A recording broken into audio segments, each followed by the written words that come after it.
This episode of Cognitive Dissonance is brought to you by our patrons. You fucking rock.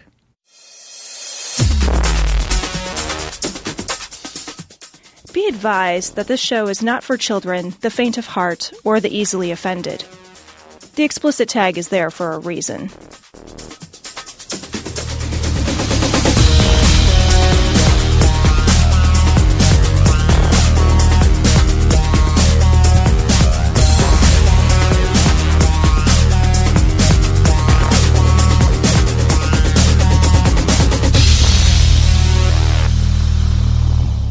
Recording live from Glory Hole Studios in Chicago, this is Cognitive Dissonance. Every episode we blast anyone who gets in our way. We bring critical thinking, skepticism, and irreverence to any topic that makes the news, makes it big, or makes us mad. It's skeptical, it's political, and there is no welcome mat. This is episode 309 of Cognitive Dissonance, and we are joined at this episode by AJ Shalom. Later. Not now. Not to cover stories from Foundation Beyond Belief. She's going to talk. We actually had quite a long conversation with her, about an hour and a half. We won't all make the show. Wonderful guest. A lot of really interesting and really wonderful work that she's doing and her organization is doing. Foundation Beyond Belief is just such a great organization. It is. And we're awesome.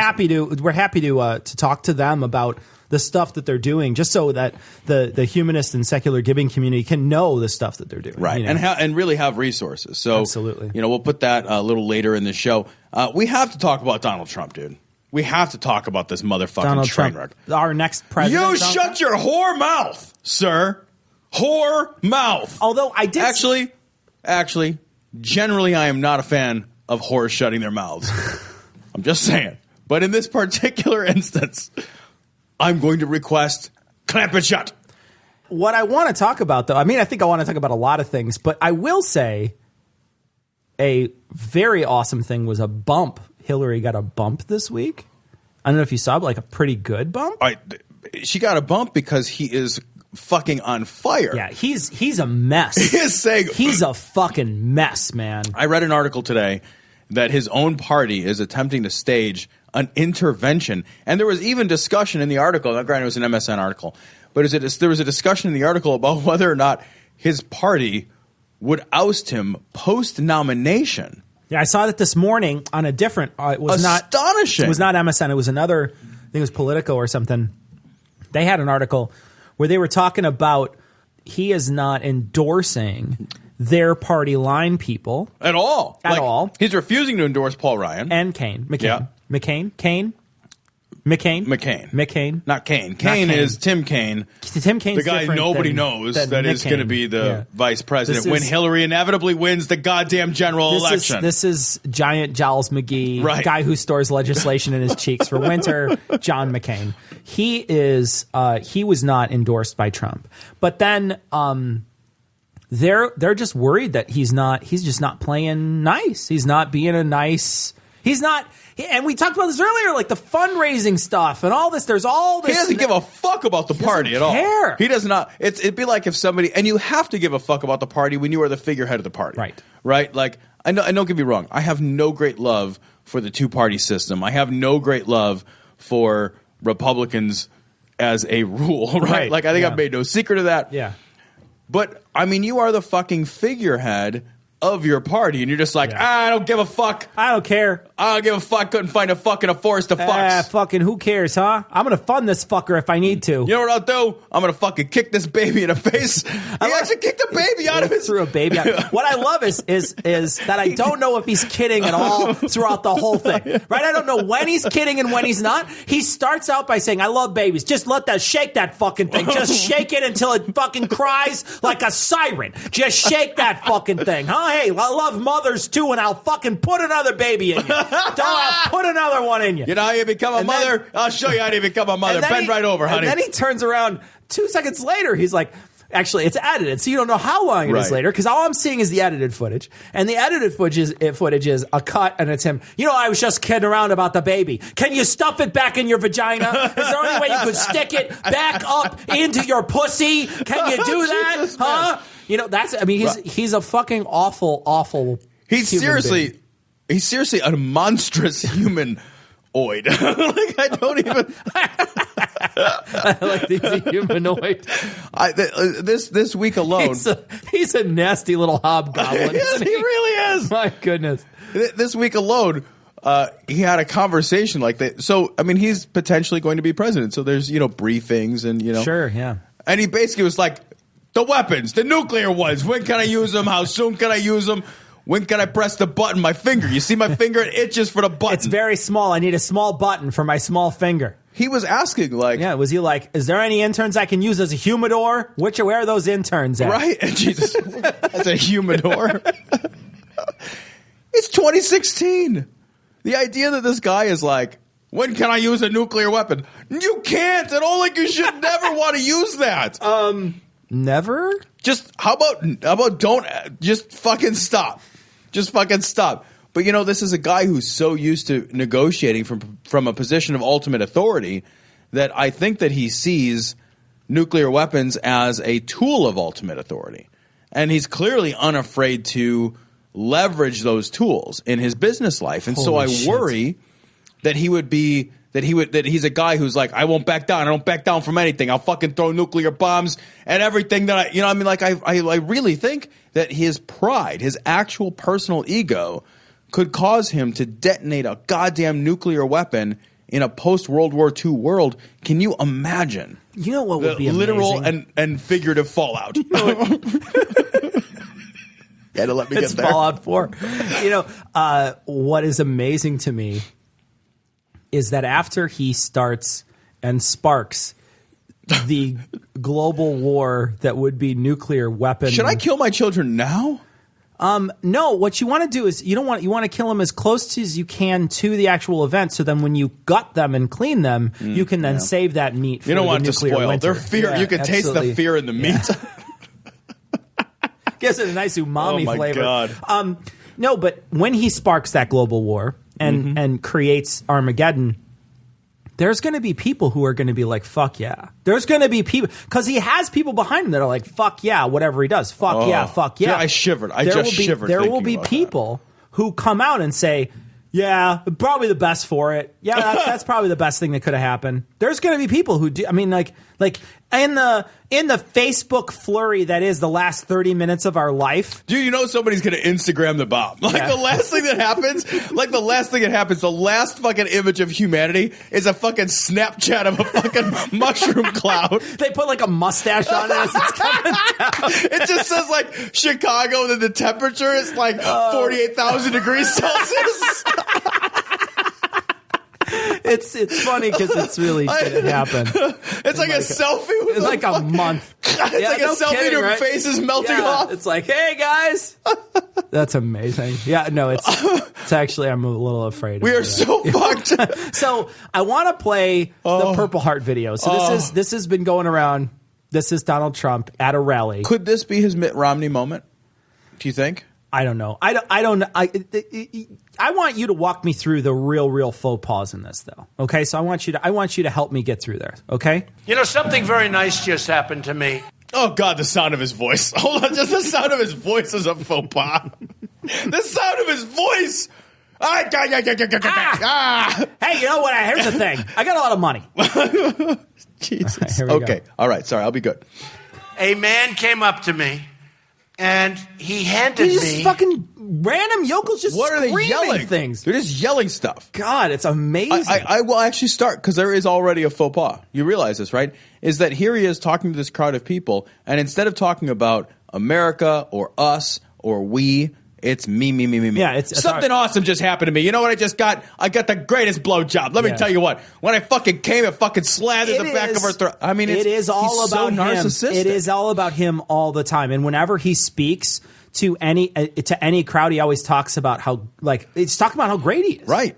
He's selling the story of we by selling the story of him. Yeah. And he handed me his Purple Heart. Now, I said to him, is that like the real one, or is that a copy? Oh, fucking...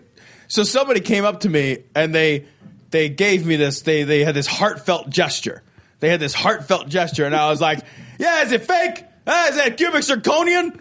He like hands him the Purple Heart and he bites it. Right. See if it's real. He's like testing it on his teeth to see if Right? it's It's like you get down on your knee, you're like, honey, will you marry me? For 1 carat? Like, fucking, are you kidding me? You fucking asshole. When I proposed, I wish I had a whole carrot. It was like a quarter of a carrot. Dude, I've been working with a fucking baby carrot my whole life. So is Trump. He's got 5 of them. And he said, that's my real Purple Heart. I have such confidence in you.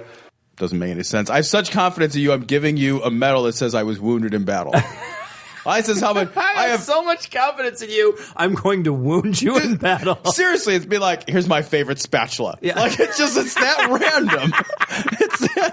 It means nothing. He walks in, they just hand him a snow shovel. It's just so weird. Here you go. People It's like give him like a small bit of string. There's Right. like, here you go. Like suddenly he's got a whole nest that he's made out back, like a Of, like, sparrow weird shit. of like weird shit they gave him. And Here's it's a like sack there's of baby like, teeth. a long piece of masking tape. Yeah. It's like a pamphlet from 1961. People are just giving him Yeah. like random meaningful treasures. Like, here's a lock of hair. Here's just a lock of hair. Why do I do this? I don't know. Is this a real lock of hair? Here's a chip of a gravestone. Oh, that's amazing. And I said, man, that's like big stuff. Oh, wow. Wow, you're really eloquent. That's like, it's like big stuff. Big stuff. Is that the big stuff there? That's the biggest stuff, right? Is that the big stuff or the As biggest stuff? Stuff goes big. Big and stuff. This guy couldn't spell GRE.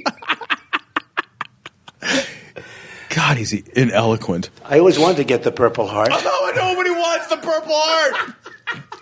That's like the medal you want the least of all the medals. That's the medal that says something went terribly awry, right? Yeah. I always want to get wounded in war. I always wanted to get divorced. I'll tell you what, you don't always want it, but when you want it, you want it so hard. You want it real bad. This was much easier. Jeez, you fucking lazy fucking cunt. It's like I got the Medal of Valor, but I'm a great big chicken shit. Yeah. So I don't have any valor, but got the medal. Pretty much means the same thing, right? It's just symbols mean the same thing. Tag your valor. But I tell you, it was such an honor, and maybe I can bring him up on the stage, Lieutenant Colonel Louis Dorfman. Maybe I can use him for political purposes. I've already taken his prized possession. Yeah. Maybe I'll fuck his wife right in front of him. I don't even care about her. I don't even fucking like her. You know what? She's fucking saggy as fuck. I can barely keep hard when I'm fucking your wife. The only thing that keeps me hard is looking at the disappointment on your face. Your pain is my aphrodisiac.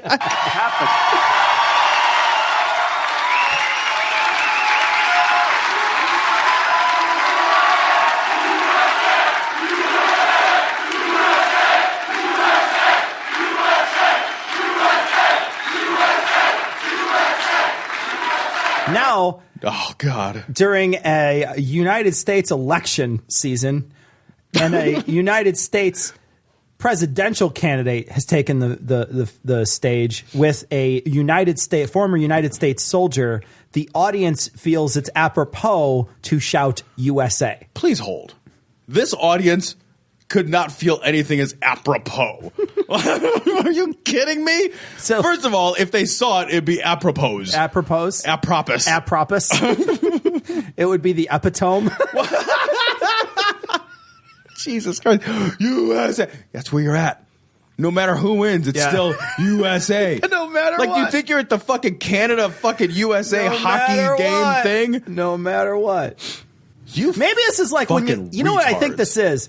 It's like when you park in a giant lot and you lose your car and you have to set the alarm off. What they do is they just scream USA to make sure they're still here. That's how it works. These people are fucking dogfighting stupid. You know what I mean?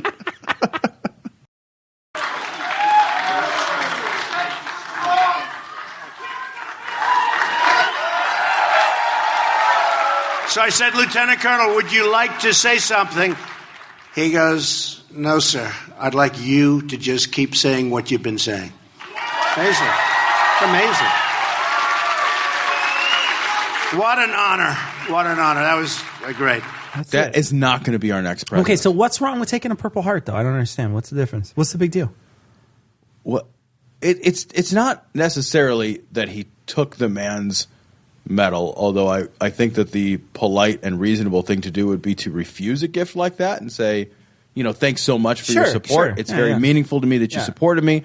I don't want to take something so symbolic and meaningful from you. And not just I will take your support. And not just that, symbolic and meaningful to everybody who's served, right? I mean, it's not it's a small club, right? It's not, you're not part of that club. Yeah.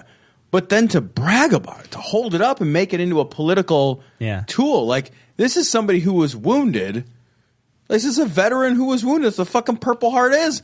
And he's like, oh, fucking, this means a lot to me. It clearly means enough to him that he thought it was meaningful to present as a gift. Right. And then to just fucking classlessly turn that into a fucking talking point and then drag this fucking guy who doesn't want to speak onto the stage to use him to just be like, USA, okay. Like, it's like this guy doesn't give a fuck about the Purple Heart. I always wanted one, but this is easier to get it if you just give it to me. What the fuck is wrong with you? That's how everything works, though, right? I didn't want to work for it. I just wanted to give it to. That's the story of Trump. That's the story of his whole life, right? Like, I didn't want to work for it, so I just inherited it. Man, there's times that I say things that I know are true, and this is one of them. So this story is also from Right Wing Watch. This is Glenn Beck. This is actually, there were a couple of clips that popped up regarding Glenn Beck, and I kind of agreed with him on one of them. And I might kind of agree with his just righteous, crazy fury here. So let's listen to Glenn Beck and see where we should go. Here's the message the GOP, shame on you, needs to hear. You don't know your ass from your elbow. He's so mad. You can tell he's mad because he said ass. It's like when somebody doesn't swear, just lets out a shit. Yes. And you're like, yes. Uh-oh. You could even look at research, but it wouldn't mean anything to you. Here's a group of people that know how to connect to the American people, know how to connect to their heart, and do enough homework to look at behavioral science and say, what is the American people? What is it that they are feeling?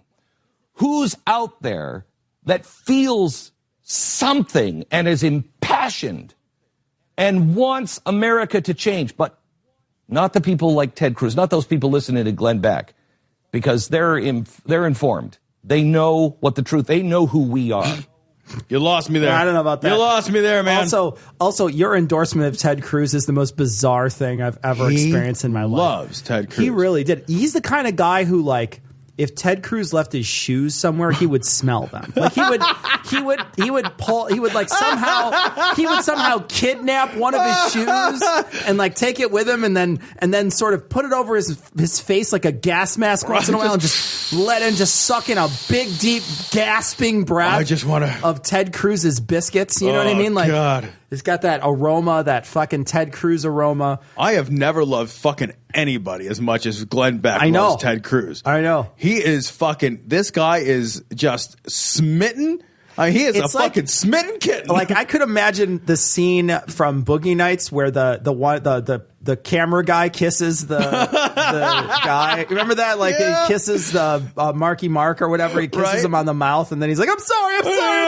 I could imagine a scene like that between Glenn Beck and Ted Cruz. Ted Cruz is just standing there. It'd be a little and while his mouth is open, making that sound, while he's making that sound, Glenn Beck just walks up and slides his tongue in his mouth. In there. He's licking the fucking roof of his mouth, and Cruz is just like, I don't want to tell him to stop because I don't want to be rude. But I'm a little uncomfortable. Glenn Beck is a little weirder than that, though. He reminds me. Weirder than that. He's almost like the American Beauty neighbor. Like, he's all fucking rain soaked and crazy looking. He comes in like in love and in lust and confused and just fucking shoots Ted Cruz.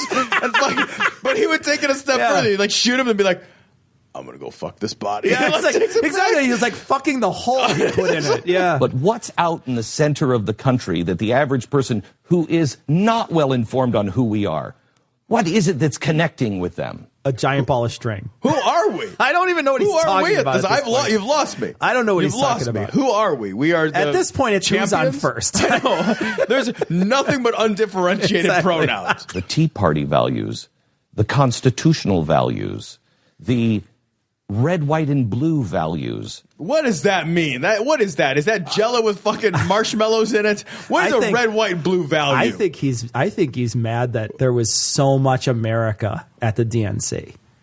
Did you see how much America was there? Like how they just it just oozed. But isn't that normal? No, don't they normally like fucking vomit out American flags and fireworks? The thing is that the fucking jerk off golden eagles or whatever. Here's the difference, right? So when Bush was in office, 9/11 happened, right? So the Republicans, since the beginning of 9/11, were in charge, right? So during that surge of patriotism that the United States felt, the surge in nationalism that happened during 9/11 and after, that 8 or 9 years after, what was it, 8 years after, they were in charge. They were the ones who were in charge. So during their big hootenanny or whatever, right, it was as crazy America as you could get. It was America, America, America's awesome. Also, be afraid, and that's been their line ever since, right? I feel like it's reversed now, though. Now it's be afraid, America, and it has reversed. It has shifted a little. They're not as America as they used to be. Now they're let's get America back to where it was. Yeah, right. Scared. And the Democrats have sort of taken this narrative up as America's awesome. That's their narrative now. Their narrative is the narrative that the Bush crowd had, whichever it was, coming into the race. Do you think that that's a direct response to Trump's stupid fucking slogan, "Make America Great Again"? Right, I think so. Because if you tell me "Make America Great Again," I'm gonna be like, the counter to that is America's already pretty awesome. Fucking great. And if you watch, there was a Samantha Bee clip that I watched where they were talking about they just strung together, and now clearly it's edited and it's several days worth of stuff. But there's just all this talk about America and how great America is and how everything's awesome, and there's fucking big fucking tons of balloons falling from the ceiling, and everybody's just like super hyper patriotic.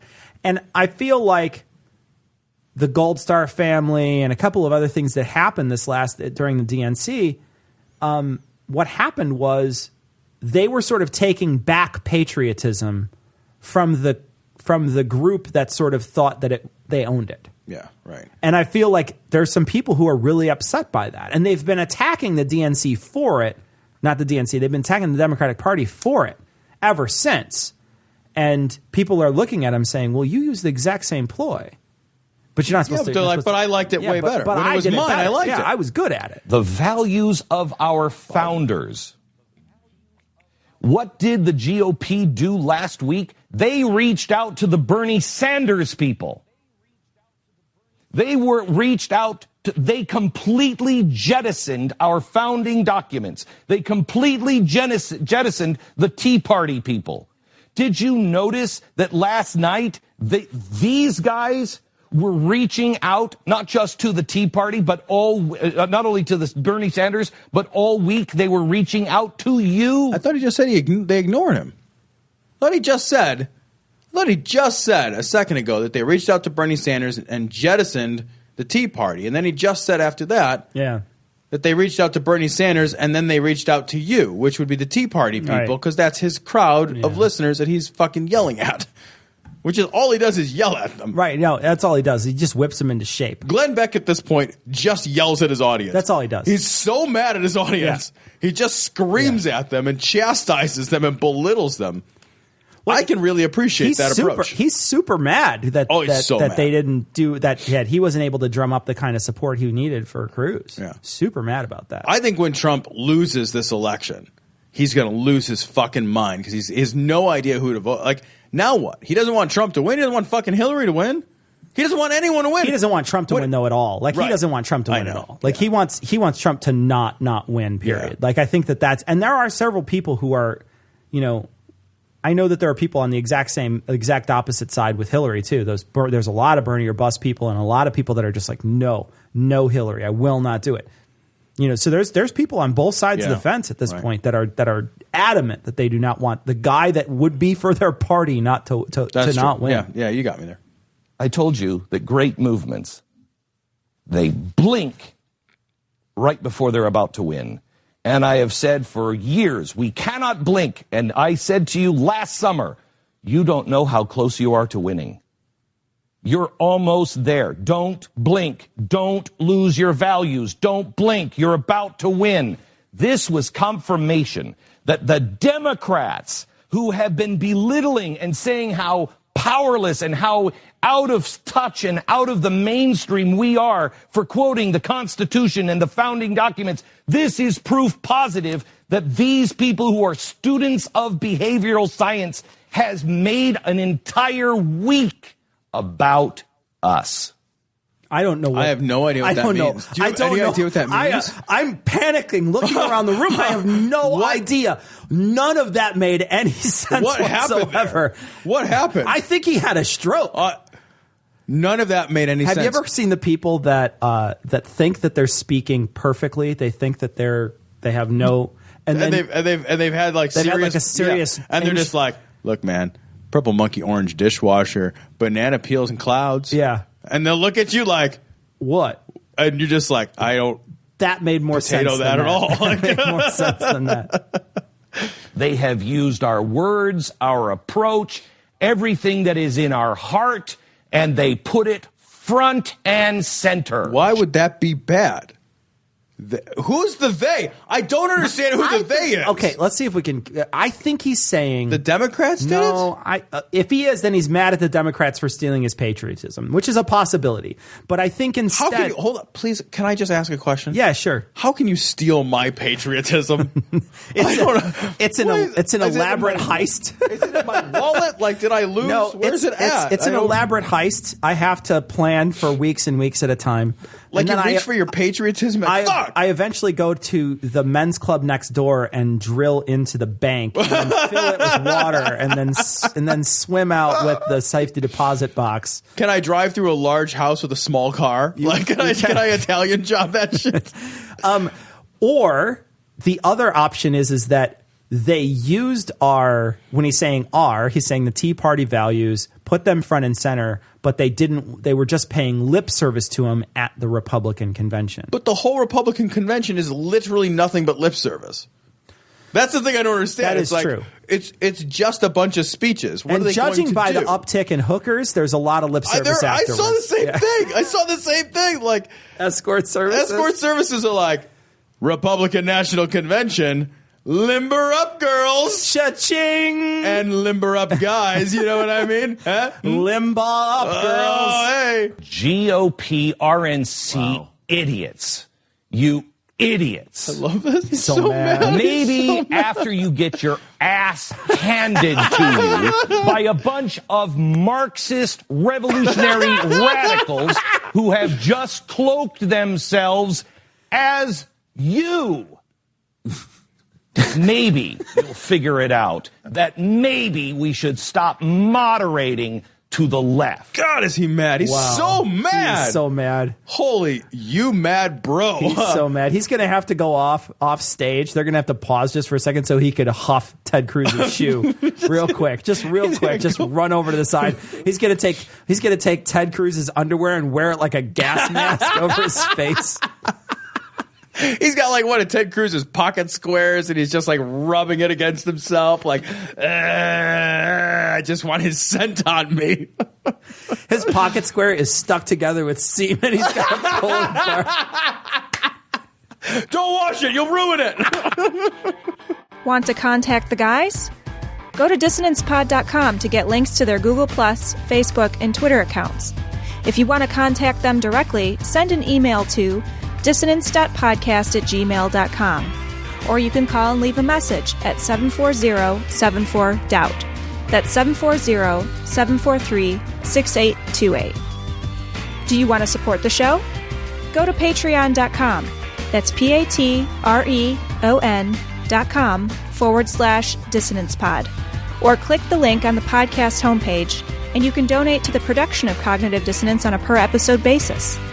If you can't spare any money, take a second to give us a 5-star review on iTunes or Stitcher, or spread the word about the show. We want to send a big, heartfelt glory hole to all the patrons and people who rate us. You fucking rock. So this audio that I'm going to play right now is from our trip to the Ark Encounter. We went down to the Ark Encounter this last week. We saw the giant boat. Dude, that is fucking nuts. It was crazy. We had a great time, but we wound up recording something right after in the car. Right. So we may seem a little distracted because I am driving at the time, but we did record about 20 minutes worth of audio of us just talking about what is happening at this Ark Encounter. We're going to play it for you now. It was just a very unique experience. Unique is a great way to put it, So a great way to put it. So enjoy this bit of tape. Recording live from Glory Hole Studios in Cecil's car. This was the Ark Encounter. Jesus Christ, man. That is something else. So this is probably going to be the jankiest, most plugged-together piece of shit recording we've done so far. We're literally recording from the car, passing a mic back and forth, but some shit simply cannot wait the 6 hours it will take us to get back to Chicago before we can address the goddamn calamity that was the fucking Ark Encounter. We drove down to, I would say Louisville, but Louisville is a fucking hour. Like, that's the closest civilization-ish type area. Yeah, I mean, if you count Cincinnati, which we don't. So, well, nobody counts Cincinnati. Yeah, they fucking put chili on their fucking noodles. That's not a fucking place. That's not a place, man. So we drove down to the Ark Encounter. We paid $805,000 to see the fucking Ark. It's like in a concealed carry weapon. You know what I mean? It is a spectacularly not cheap thing to do, and as a spectacularly cheap man, I don't appreciate that. And we wandered aimlessly for about 2.5 hours through the Ark. What was that? Museum? Ramp, I think, is what it's called. It's a ramp, pretty much. Yeah, like let's just talk about this place structurally first. Like, you roll up to this joint, and it's unbelievably massive. It is unbelievably massive. But when you get in, the whole place is just a series of ramps for all the fucking fat Kentuckians and their rascal scooters. That's all it is. The whole thing is like it's two of every kind. It's two of every fucking Kentuckian's rascal scooter. I will say it is hard to move Stegosaurusi up ramps, so they needed to install elevators as well. This place is not only a monument to the stupidity and credulity of people, it is also a monument to the billions and billions served at McDonald's. That is. That's very true. You know, there was some really interesting parts to this experience. My very first favorite part was when we walked in and we got a chance to see all the cages, and one of the cages had in it a Zika head seal. This tiny headed seal. I seriously have no fucking idea what Ken Ham was modeling this after, but it seriously looks like a seal that was made by Mrs. Johnson's 5th grade class. It was a weird, like, misshapen lump animal, and you're just like, why would you? It's like a fucking lump of clay with claws and sad eyes. That's all that it was.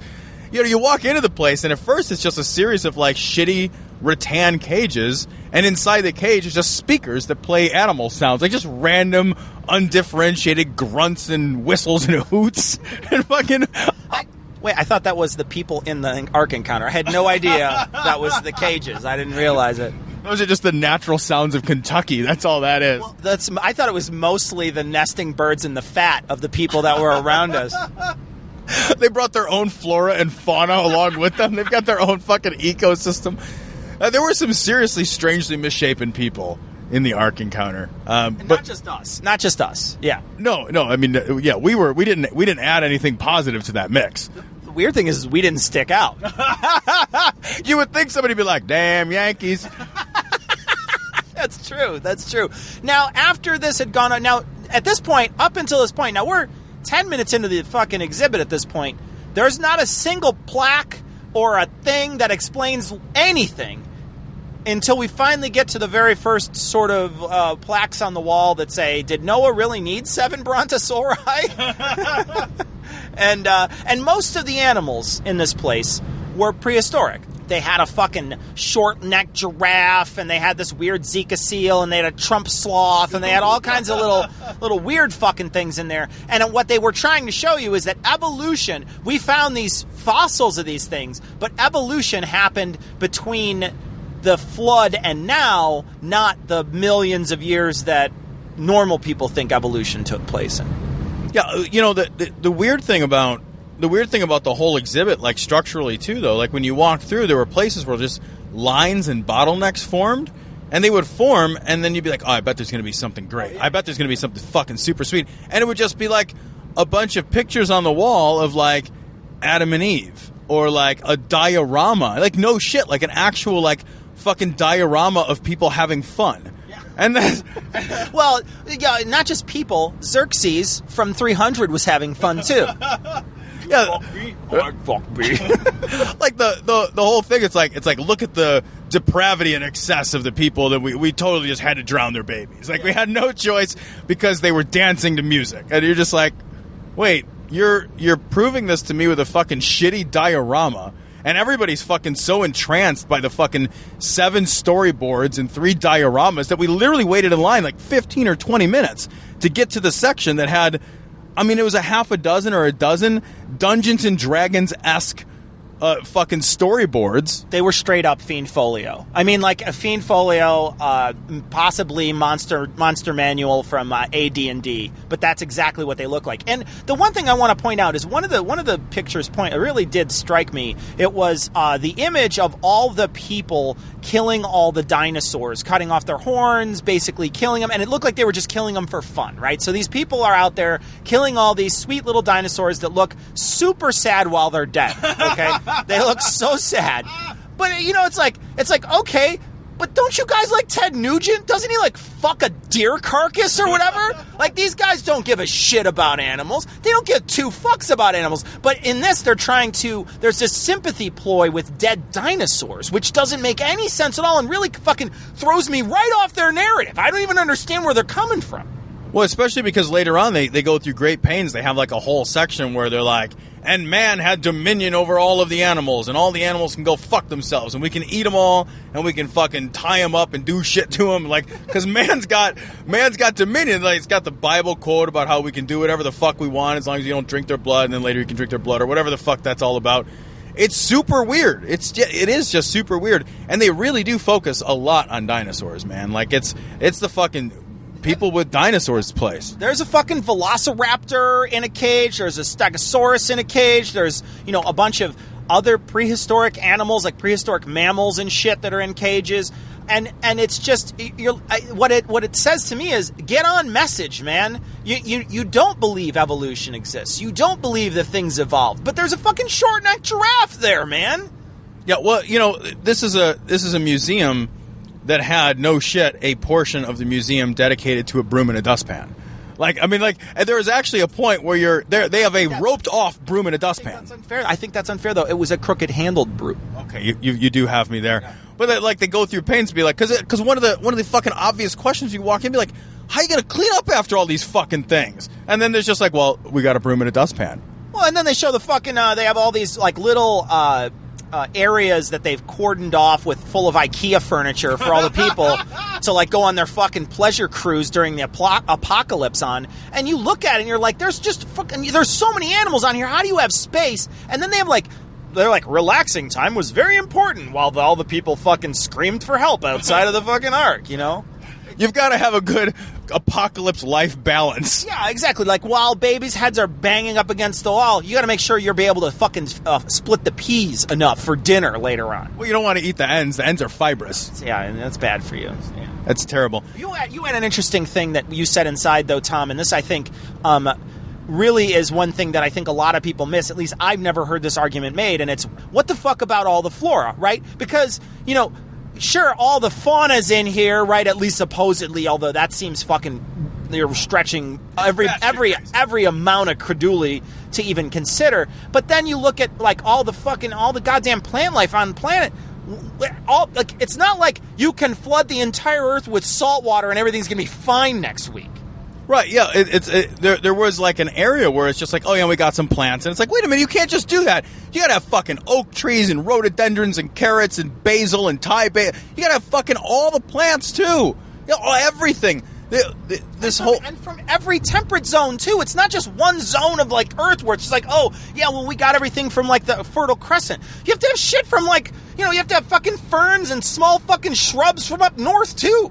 The whole thing. The best part about the Ark Encounter is that if you went into it, and I do think this, if you went into it thinking, yeah, this probably happened. I feel like this.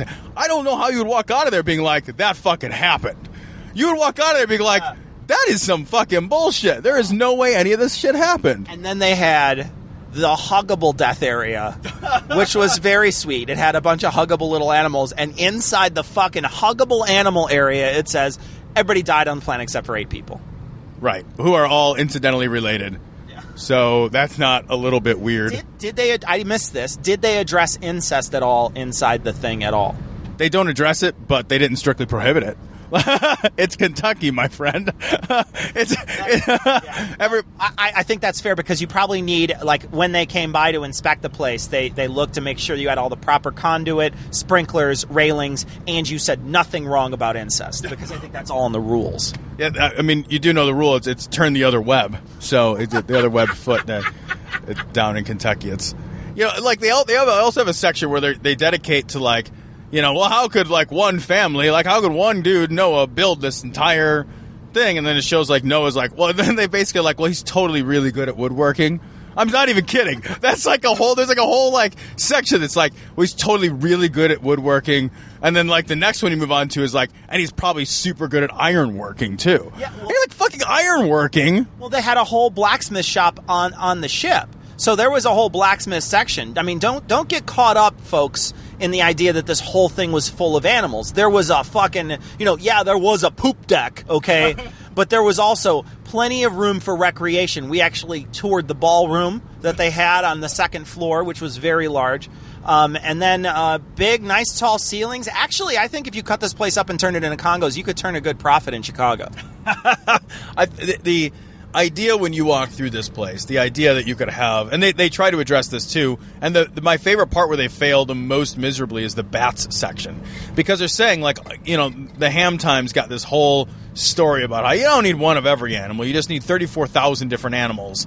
Because, and that's actually on one of their signs, you just need 34,000 different animals because they're taking one of each kind, right? So you don't need a wolf and a dog and a coyote, you need one dog type. Like, that's a dog type. We just throw them all into a category of dog type. But then when it gets to bats... What? Wait, are you serious? Yeah. That's what he said? Yeah, there's a whole...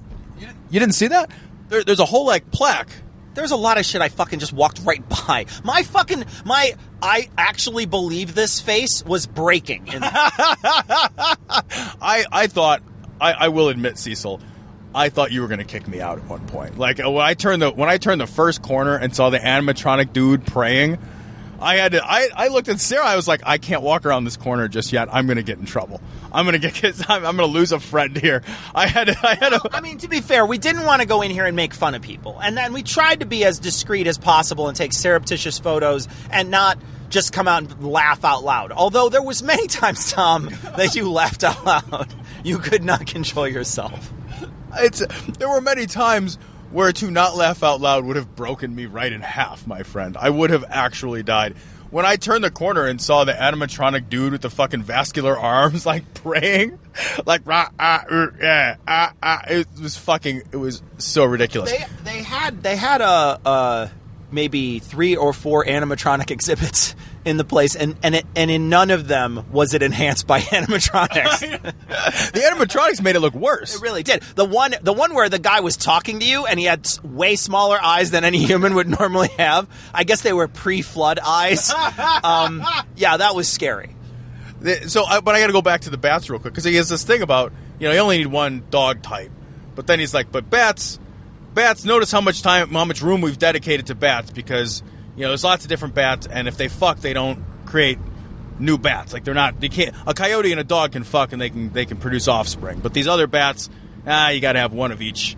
So they got like 30 some different kinds of bats. And I'm like, doesn't this obviously pose problems for your whole theory? Like, you don't know anything about, how do you know which dinosaurs could fuck each other? Like you're hung up on how many bats, but you're like, you just need a handful of dinosaurs. You just need a short handful of them. And I know I didn't see 38,000 different kinds of shit in there. I saw maybe 100 different kinds of shit, and I know, they're going to say, oh, well, we needed room to tell you what happened to fossils and why everybody died or something. But at the same time, even if you did have 38,000 spaces, I can't imagine the space you would need. Do you see the size of the fucking giraffe cage, man? It was huge. It was fucking huge. It was the size of like a fucking like a studio apartment in New York. There's no way you're going to fit all the animals in there. I'm sorry. I don't care what you say, Ken Ham. You're an asshole. But let's not discount the massive size of this fucking Ark thing. It is so unbelievably massive that the first thing you must think when you walk up to this is, I don't care how many hundreds of years you've had, no one person could just move the timbers necessary. It is an absurd... No eight people could possibly have constructed such a fucking edifice to stupidity as this fucking thing. It could not be accomplished. The size of it is something you don't want to discount. It really is a massive structure. But it's mostly empty in there. Now, I think that's because this particular exhibit is brand new. But then I also think they've kind of reached a limit of their knowledge. I don't know that there's anything else in there that you really could add. I mean, what else do you put in there? I can't imagine what other arguments they're going to refute. They try to refute all the arguments. They do it very poorly. And then you're at the end of the exhibit. I mean, there was lots of space in here, but I just don't foresee any new exhibits in here. I mean, maybe they put some in there, but I don't know what they would put. The place is as empty as their ideas. I mean, it's really just like you walk in, it's just as fucking empty as their thoughts. But one of the things that I would say is that this place was fucking packed. Like, now, the first week, we saw all the pictures that came back with Steve Silverman and all the other people, the prominent atheists. There was Aaron Ra was there. A bunch of other people showed up and just walked around this place. One of the things that I was very impressed by was the fucking full parking lot that you had to take a bus to get there. That was a huge line for the bus. There was 10 or 15-minute waits for some of these photo galleries that were in there, and it was essentially a very packed crowd throughout the entire exhibit. I was not walking around there by myself in any of these places. Right, and all of that for stuffed animals in cages. Like, that's really what this amounts to. Like, the whole thing is just, it's like somebody's fucking woodworking wet dream and then bad taxidermy in rattan cages. Yeah. That's the whole thing. And then somebody drew some shit and put it on the walls like, doesn't Adam look fucking sad? Like, that's the whole fucking exhibit. Yeah. The funniest part is going into the gift shop and buying T-shirts that they have no idea can be worn both ironically and non-ironically. That is true. Well, we got a forecast one that has 40 days of rain on the forecast. And then what's yours, Tom? Mine says Noah's Ark Animal Shelter saving lives 2x2. I think it's actually hilarious, but it's euthanizing by the billions. It's like the most pro-kill shelter.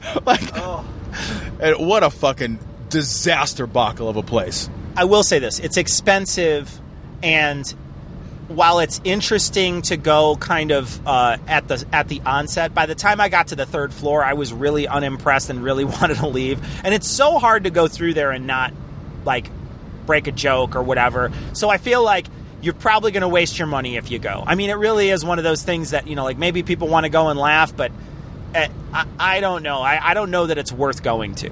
Yeah, I think we've done the wasting of the money for you, so you don't have to. We took pictures of the funniest shit anyway. Right.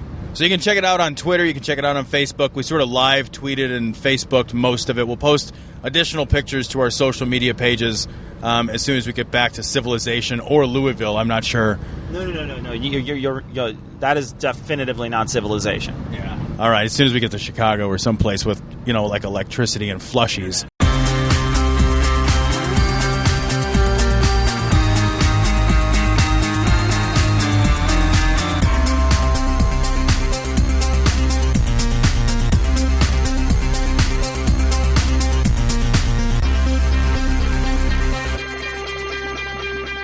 So we are joined by AJ Shalom. Did I say that right? Mm-hmm. Oh man, I'm fucking nailing this. I'm fucking nailing this already. We're 10 seconds into the interview. I feel like did I do it? I feel like this is the best it's going to get. You're not going to do better. I'm going to try to do the title. The title is the tough part. So, Humanist Giving Program Coordinator. Holy shit! I fucking knocked. Are that you out of the kidding park. me? I'm amazing. I'm amazing. I feel like let's just pack this shit up and go home. With Foundation Beyond Belief. Thank you for joining us today. I'm very happy to be here. So we have in the past worked with some other groups to give to Foundation Beyond Belief. We've had our audience pitch in and give to Foundation Beyond Belief. We wanted to have you here to talk a little bit about Foundation Beyond Belief and what they do.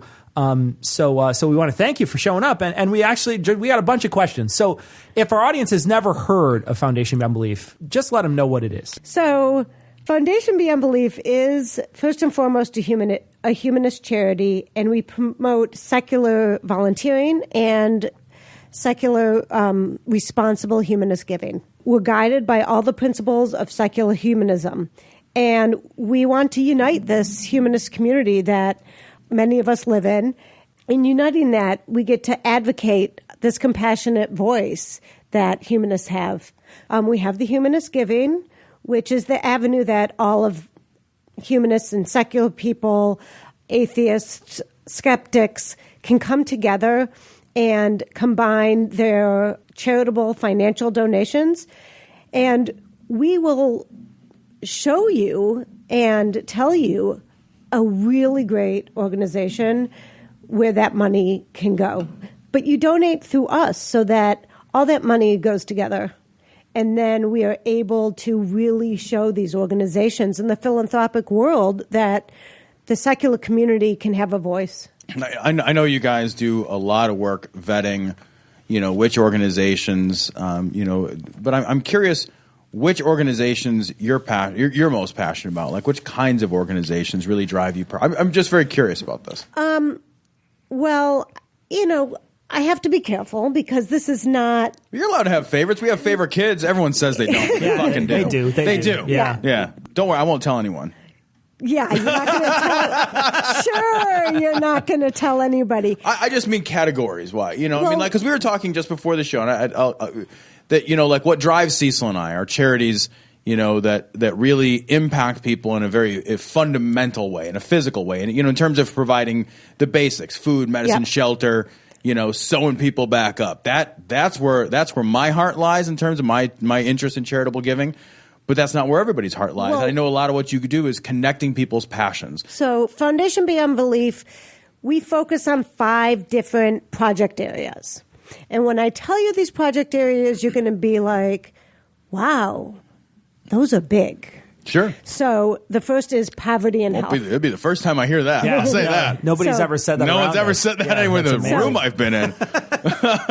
So, one, probably not me either.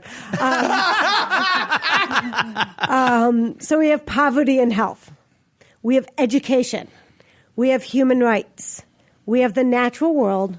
And then we have the little pinky finger called Challenge the Gap, which is its own separate project that we can talk about a little bit later. But what really drives me and what I've learned in looking at hundreds of charities a year is that I am very drawn to organizations that don't fit into just one category, that we might have placed in a category to research and, that's where they are in our database and that's where they seem to focus. Sure. But as we start researching them, those categories just blur. I like organizations that are really looking at what the community needs, the whole community.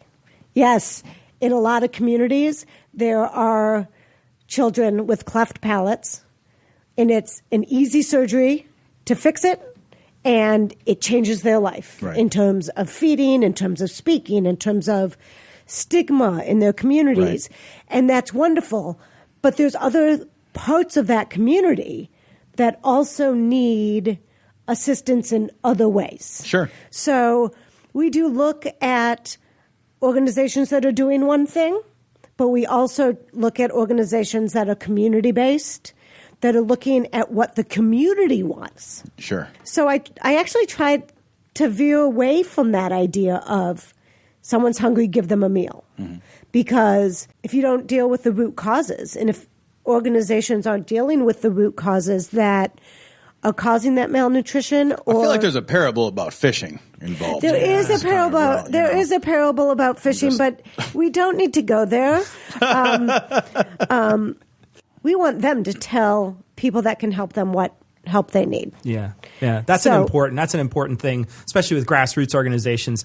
You have the group that needs the help. They're telling you the best way in which you can serve them, rather than the other way around, you coming in and saying, this is how I'm going to serve you.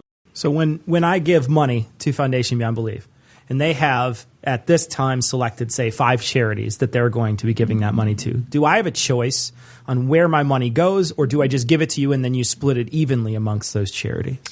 We can do either. Oh, okay. You can choose the percentage that goes to any 5 of our categories, or if you also wish to support Foundation Beyond Belief in that way in your monthly donation, you can also include that in your percentages. I think that's so important, though, because if as when you're considering what you're going to do philanthropically, it's if it doesn't resonate with you, it's just so much harder to get excited. It's so much harder to get other people in your community excited, your community of givers, your community of listeners for us, whatever. If it doesn't really catch you, then it's just not your thing. And everybody's interests are going to lie differently. Like we joked earlier, my interest is, I want to give somebody something very tangible. I'm a very tangible kind of guy. But, I can see very easily how, other organizations might really jazz somebody up or resonate with other people. Yeah. So I think that's great that you have that flexibility. One of my jobs and one of our jobs is to tell the stories of our organizations and tell the stories of the people that they are working with and for, so that you can be excited about the beneficiaries that have been chosen.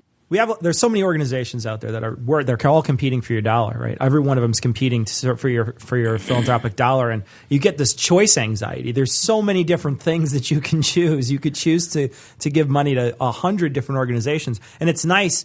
Foundation Beyond Belief allows you to sort of give to many organizations. You guys have vetted these things in a very precise way. Talk a little bit about your vetting process. How do you go about that? So I have a database with over 800 charities. Now, I will say that includes charities that we will not give to. But what if they bought you lunch? Would you do it then? Like, no, it's dinner or nothing. It's not going to happen. It's dinner or nothing. Yeah.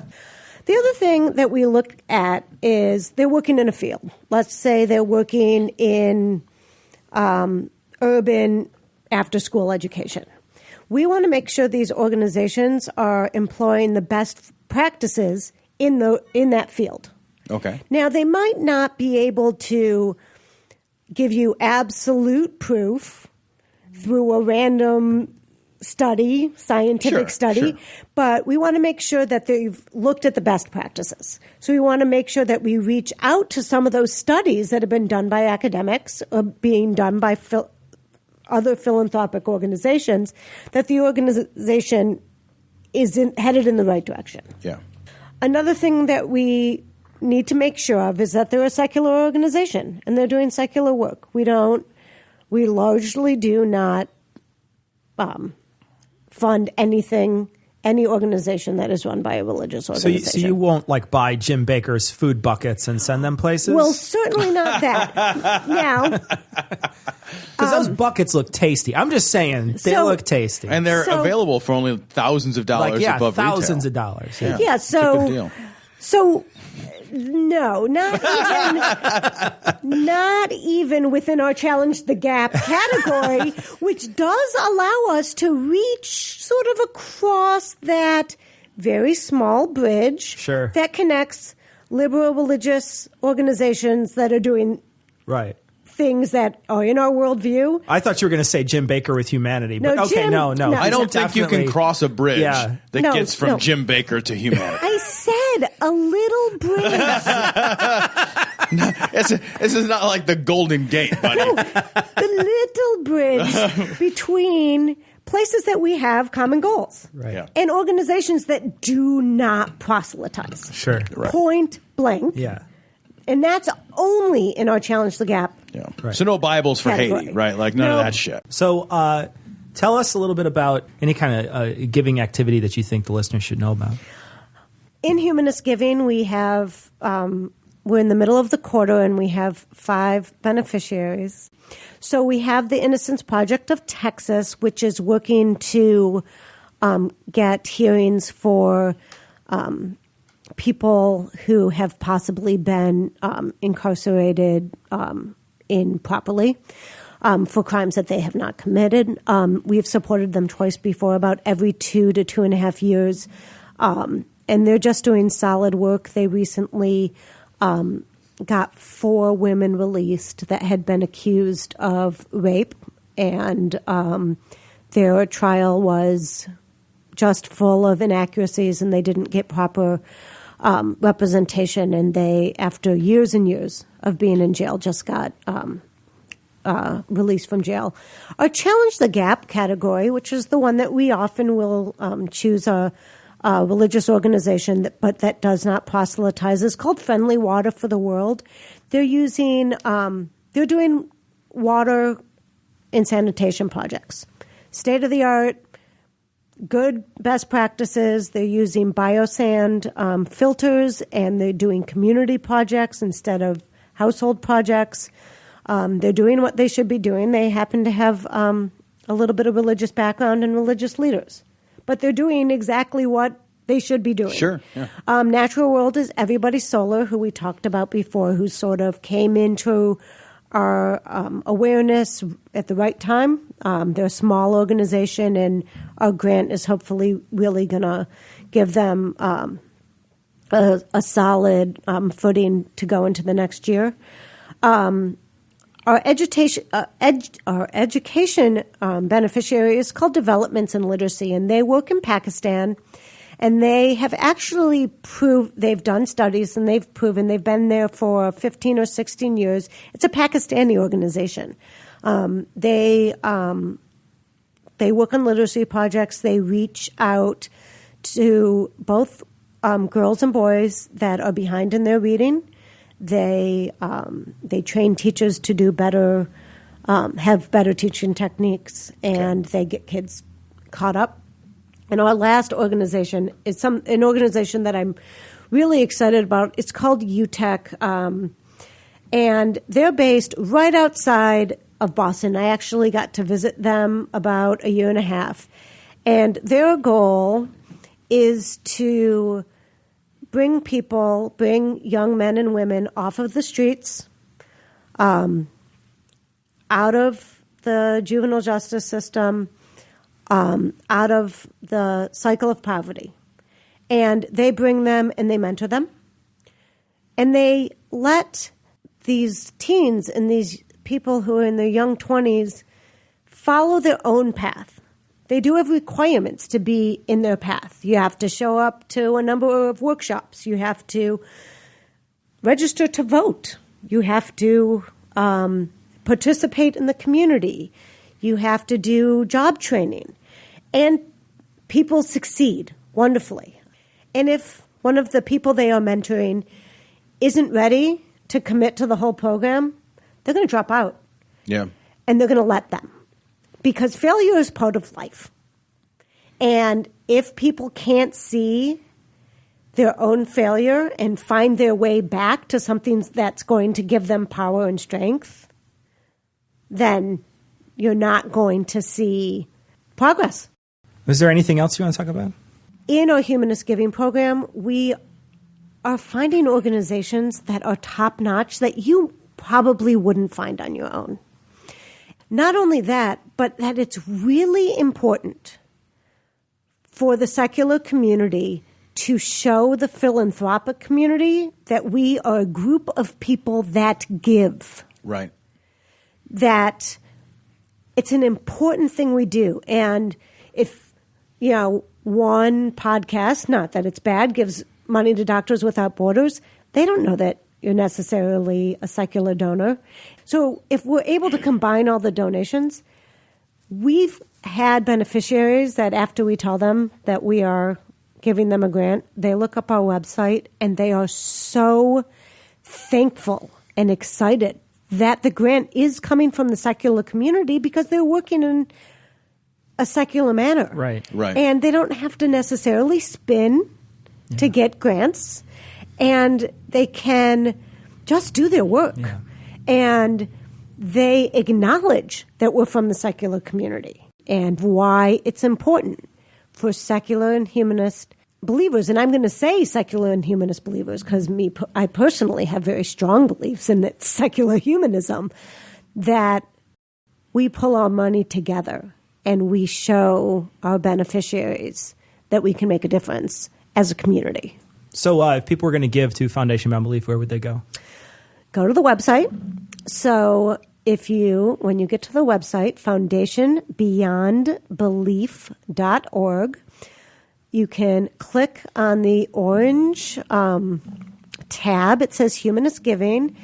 And in that tab, it'll say Become a Monthly Donor. And that's the money that goes into the Humanist Giving program where we give our grants. Or you can click on the one-time donor. We also have a project called the Foundation 50, which is a $50 a month donation, which goes to Foundation Beyond Belief for operating expenses. And we also have additional fundraising for the Humanist Service Corps, which is on their website, on their page on our website. But the main area is if you hit Humanist Giving, and it'll say on the left-hand side, become a member or make a donation. That's the easiest way. AJ, thanks so much for joining us today. We really appreciate it. Yeah, this was great. You really are doing great work. Thank you. It's really personally meaningful and wonderful to be able to do this work.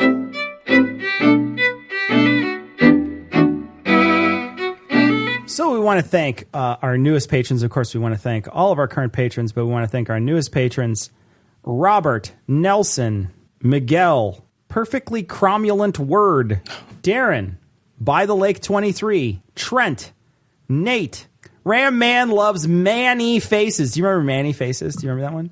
Oh, is that the one we flipped the head around? Yeah. Ram Man does love Manny Faces. Andrew. Now, this one is just mean. Eli sucks is mean. That's mean. I'm sorry. That's just mean. Eli is just terrible. He's just got soft little hands, and he's terrible. And he drives so bad. He's the worst. I guess Eli sucks. Actually, Okay. I would go with that. All right, we're going back Eli on that. sucks. Yeah. Jenny Lou, David, Morden, Cuck, Crystal, Chris, Martin, Seth, Shelby, Joshua, Dave, a couple. There's three Martins in a row. Martin H, Martin S, and Martin G. Christopher, Kyle, Adam, Brandon, PJ, Ban Concealed Carrot. I like that. Randy, Nyasha, I don't know if I pronounced that correctly. Deadeye, Nick, Lumber, Rick, DB, Buster Heyman. That's awesome. Buster Hyman. Hey, I pronounce it how I pronounce it. Thank you very much. I think it's dirty the way you pronounce it. It is, and that's why I pronounced it that way. Thank you. Look at you. Troy, Lisa, Guy, Richo, Tori, Kevin, and Ellen. Thank you also very much for your generous donations. We are close to our Patreon goal right now is to have a personal assistant to help us with all the stuff that goes in with this show. And so we hope that we can reach that goal pretty soon. We also hope that we can reach another goal, which would be us putting out a show every other month that would be Patreon only. So that would be a pretty amazing goal to reach. It would be a lot of work, but it would be worthwhile because we know that the people really do enjoy those Patreon only shows. And, as the Patreon dollars have continued to come in, not only have we been able to continue doing the show through some changes and transitions in our lives, have the studio, but we've been able to do some fun stuff, too, like go to the Ark Encounter. We recently went down to to Kentucky. We saw the Ark Encounter. We know that there was a lot of fun and engagement on Twitter and Facebook. We sent out some pictures, had a really fun time. Yeah. That kind of thing is only possible for us to do because of the support of our patrons. So we just really want to say thank you for that. So we got a message. This is from Adam, and Adam says, I just want to let you know, has anyone else noticed that the guy on your abstinence bumper that's trying to hook up with the Bristol Palin sounds like Heath from Scathing Atheist? It's awesome that he points out that Heath sounds like the situation. Speaking of a situation, I'm going to post this fucking image. I'm going to post this image. This is Donald Trump and Putin, and it's just one that has to be seen to be believed. This is from weirded Aaron. out. Thank you, Aaron. So weird. We got an interesting message from Anonymous, and Anonymous said, I don't know if you knew this, but basically since the 90s, Iran has been pro-trans and has done tons of sex change operations. The second most I saw on Wikipedia, second most in the world. I am astonished by that. But it's sort of, I wonder if they're like, we don't like the gays. But so just make them into another gender? But if you want to switch, you want to play for the other team, we'll change your jersey. You know Jesus what I mean? Christ. That's fucking commitment, man. Like, oh, that's not... I don't know. I don't know. I mean, clearly the thing is there's a very big difference between sexuality and gender, right? Right. So that to me... That's what I mean. Yeah, like, I know. You gotta be in such dire straits in Iran that you're like, the only solution is a solution to the wrong problem. Right. Right? Like, Yeah. that's fucked up. We got a ton of messages about this, Tom. Everybody sent it to us. The moment there's a story about a glory hole, we always get the message. This one is about a church organist. That's so funny. That's a church organist. A church organist. Are you kidding me? Who is made a glory hole? Yeah, so Jerry something fucking Childress evidently got arrested. He went on July 12th in a small restaurant with nary a transgendered person in sight. According to cops, a worker operating a street sweeper stopped to use the restroom. While in a stall, the man told police a man entered the restroom, went into the adjoining stall. And basically the guy stuck his dick through it. And it didn't really work out for him. So the organist was attempting to continue to play with his organ. I like that he shoved his penis to the divider wall and waited. There's a moment like that. There's all you do. There's a fucking leap of faith there. You know what I mean? Like, they should have sent a poet. It's just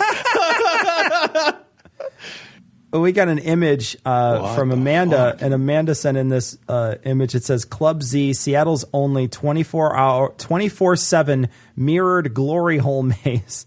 It's a Pokestop? It's a Pokestop? I don't really know, but I'll tell you what, you're going to catch something there. Sounds kind of awesome. We got an image from Mara. We actually got 3, but I'm going to put one of these images on. It's an image of a birdhouse. It's a very adorable birdhouse. We had a chance to go down to Kentucky, and we mentioned this before, but we had a chance to go down to Kentucky and go to the Ark Encounter. But then we also went to a bar afterwards. We got a chance to meet a couple fans. What was great, Mike was there with his wife, and we just had a really nice time meeting both of them. Nice folks. Really nice great folks. people. Yeah. And, don't know why they hung out with us. And just had a great time. Mike's moving on to a different area of the country, so we want to wish Mike good luck on his move. Got another image. This is from James, and it's Gary based, so we'll just leave it at that. What the fuck? Yeah, dude. That thing. So, Mythicist Milwaukee podcast contacted us and let us know that we have a pair of general admission tickets to give away to the Bart Ehrman Robert Price debate. The conference that is coming up is going to be happening in October. The conference is on the Friday, the October the 21st, from 1 to 9. It is going to be happening in Milwaukee, and we are not going to be able to be attending. However, Thomas Smith from Atheistically Speaking and Comedy Shoeshine and Thomas in the Bible will be there giving a talk on the Bible, as well as Matt Dillahunty and a few other notable people will be there. So Mythicist Milwaukee is going to be putting on this conference. So you can check out the website. We'll have it on this week's show notes. This is episode 309. So if you want to check out that conference, it's October 21st. We will be overseas at that point. Yep, we will. But a great opportunity to go check this out. And we're going to be giving away 2 tickets to this.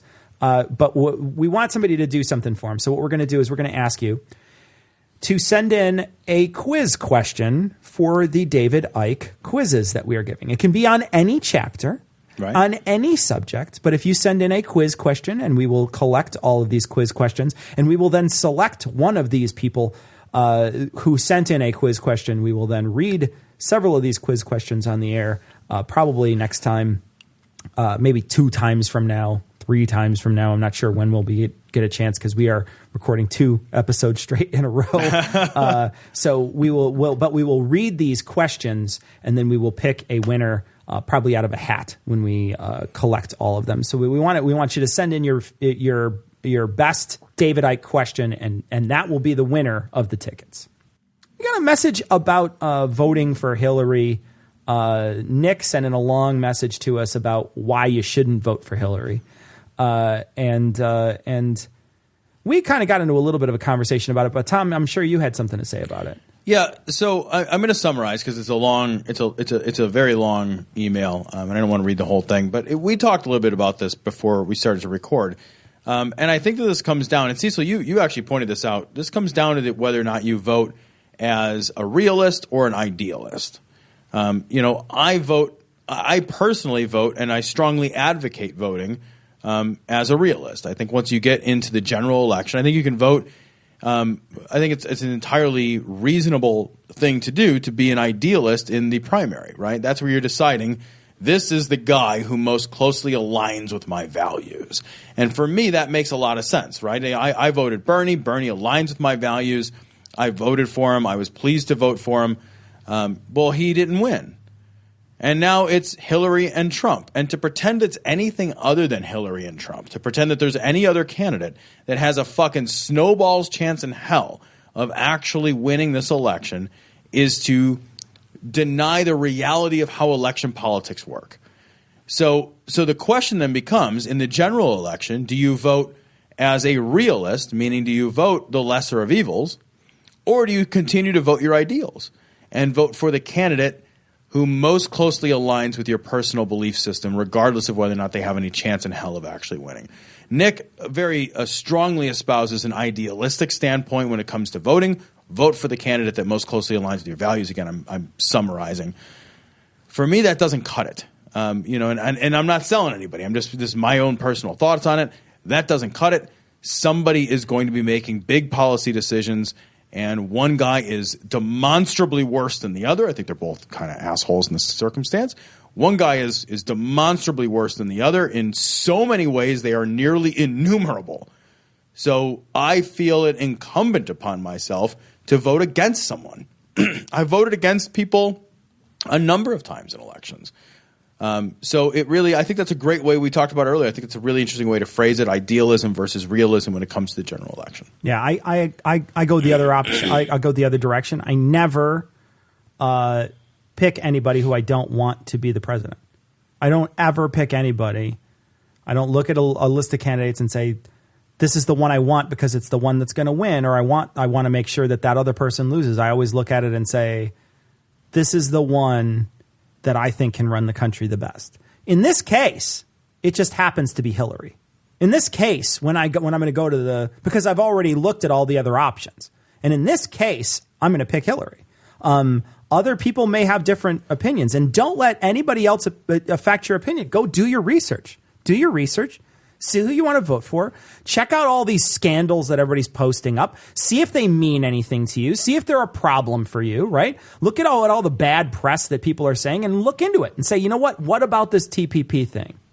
What about Benghazi? What about these other, the deleted emails? What about this other stuff? See what's going on behind the scenes. Read some stuff about it and say, is it something that I care about? Same thing goes for Trump. Is it something that you care about? Matthew said that in his state, the requirements are as follows for concealed carry. Step 1, obtain a firearm. Steps 2 through America, conceal it and walk the fuck around. God damn. There are places in the nation where that's a possibility, and that's a scary thing. It's horrifying. Got a message from Denny, and Denny was talking about Blue Lives Matter versus Black Lives Matter, and one of the things he said is, I generally agree with your take on Blue and Black Lives Matter, but one thing no one ever seems to bring up is the disconnect between the two. When have blue lives not mattered. And that's an interesting point, right? I mean, we have this, just like soldiers, we have this inordinate, you can do no wrong when it comes to cops. And that happens Hero all the time. worship, There's a for sure. hero worship, level of hero worship. But then also a level of disdain that is beyond measure for cop killers. You know what I mean? Like that is a level of... Cop lives have always mattered more. Absolutely. And you know, it makes sense. It does make some sense. I will say this. If I were a cop and somebody killed a cop, that cop is my buddy, but that cop is also an analog of me. And it is, you know, if somebody kills my buddy or somebody I work with or something along those lines, it's going to hit home differently. It just is. We're still human animals. So, you know, Denny, you're right. No expense is spared when a police officer is killed in action to fucking bring somebody to justice for that. I totally agree. And, you know, it's a shame that expenses are spared like crazy when it's some kid on the west side. Nobody right? cares. Yeah, nobody It's just gives a like, shit I don't then. fucking know, Yeah. you know? But I also think that that's kind of an inevitable byproduct of the fact of our humanity. Like, you know, I mean, if somebody kills somebody in my fucking inner circle, it just means more to me. It just means more. Yep. We got an interesting message from Bill, and now I'm going to summarize Bill's message. But Bill was not technically a legal concealed carry at the time, but he was carrying a gun around with him, and it was when he was living in a place that was not terribly safe to live. He was inside of a convenience store, and some guy just started beating the shit out of somebody else, almost killing him, essentially just like ready to kill this guy. Might have killed him. We don't actually know the end of the story. We don't know the end of the story. He might have Right. killed him. He was asking for like a lid of something to like smash this guy's head. I mean, it was just like this really awful scene. He starts to pull out his gun to maybe save this guy, and the guy beating the guy up on the ground looks at him and says, "That bitch guy had something to say?" And the woman goes, "No, he's got a gun." And he's like, "You know what I did then? I fucking pushed open the emergency exit and ran with my ex to the car and got the fuck out of there before the cops show up. Sorry, y'all are on your own." And it's so funny because it's like, he doesn't want to kill anybody. You know what I mean? Like, here's a guy who's almost ready to kill somebody else. And in our class, they even said, if you are preventing the grievous bodily harm of someone else, you have you don't have the obligation, but you have the opportunity to step in and try to help and save someone. What a weird situation that would be, where someone's fighting someone else and you're like, yeah, I mean, they could fucking kill him right now. A grown man punching someone in the head multiple times is not a good day. And in this circumstance, he's about to take the fucking cover off a helium tank and brain the dude. Yeah, and smash the dude's face. So, but it does speak to the idea that, you know, I'm not a killer. Yeah. I've killed exactly 0 people. Yeah. So if I'm ever confronted with those circumstances, whether or not I'll be able to overcome, 38 years of not killing people, I know, seems fucking unlikely as shit. That would be really weird. Right. Interesting story, though, Bill. Thanks for sending in. Absolutely. Our podcast is on iHeartRadio now. It is also on Spotify for mobile users, and it's available on Stitcher and a bunch of other places. We just want to let people know that there's many ways to consume the podcast. We got a bunch of messages about Patreon's new app. A lot of people are having some issues with it. I did not have any issues with it. I tried it this weekend. What I did was download in Wi-Fi, though. So you download the one show. You have to replace the other show that's in there. I downloaded in Wi-Fi, though, and played it, and it seemed to work fine for me. But I heard there was some complaints with things skipping forward and backward, and that was a little difficult.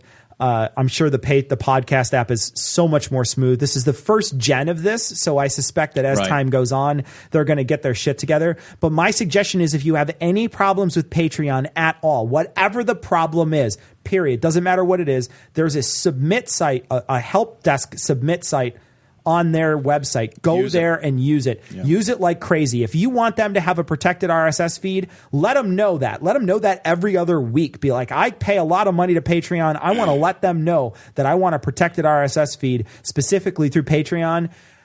So far, they've been they haven't been super fast on the things that they've done, but they have followed through with a lot of the things that have been asked for. And the more complaints they get, the better off it's going to be for you guys. So be vocal with them.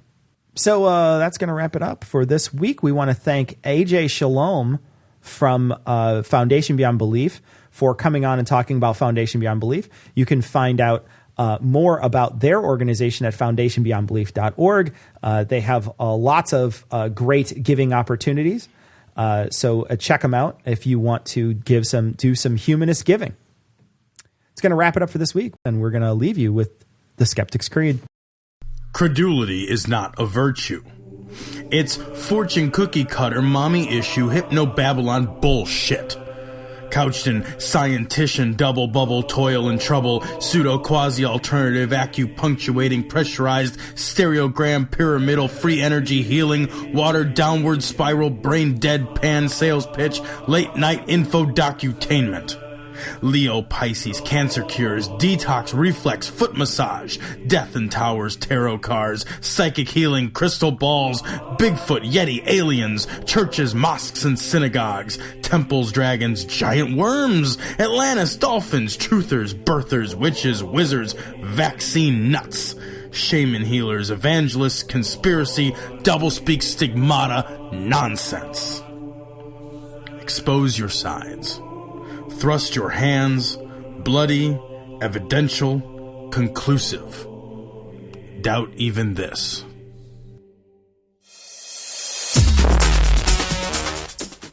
The opinions and views expressed in this show are that of the hosts only. Our poorly formed and expressed notions do not represent those of our wives, employers, friends, families, or of the local dairy council.